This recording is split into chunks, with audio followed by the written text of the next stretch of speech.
Kita beralih pemirsa ke pengamat kebijakan publik yang justru menilai bahwa penerapan PSBB selama ini belum dilakukan secara tegas dan dipertanyakan begitu ya. Dan untuk itu penerapan PSBB transisi yang terjadi saat ini diharapkan bisa dilakukan secara tegas untuk dapat memutus penyebaran COVID-19.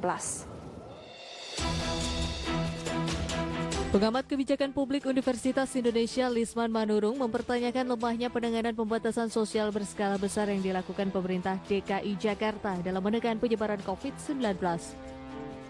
Menurut Lisman, aturan pembatasan sosial berskala besar atau PSBB yang diperpanjang untuk kesekian kalinya harus dilakukan secara tegas dan tepat sasaran, terlebih DKI Jakarta masih tergolong daerah dengan tingkat kedaruratan penyebaran COVID-19 yang masih tinggi. Selain itu, Lisman juga meminta kepada pemerintah pusat khususnya Badan Penanggulangan Bencana Nasional hingga Kementerian Sosial untuk lebih bekerja sama dalam menangani daerah yang masih tinggi tingkat penyebaran COVID-19, termasuk memperkuat kerja Satgas COVID hingga tingkat kelurahan. Kemudian hal yang kedua yang dapat dilakukan oleh Pemda DKI adalah memanfaatkan kebijakan-kebijakan yang lain, diantaranya kebijakan yang menanggulangan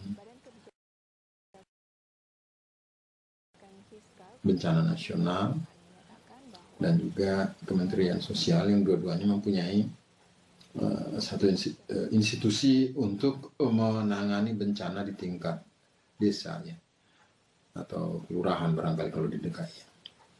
Nah, selama namanya adalah nomenklaturnya adalah bencana, maka badan-badan tersebut atau institusi tersebut dapat dilibatkan ya.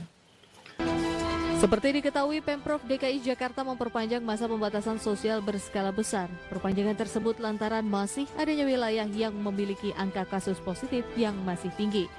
Jakarta, Devi Firmansyah, IDX Channel.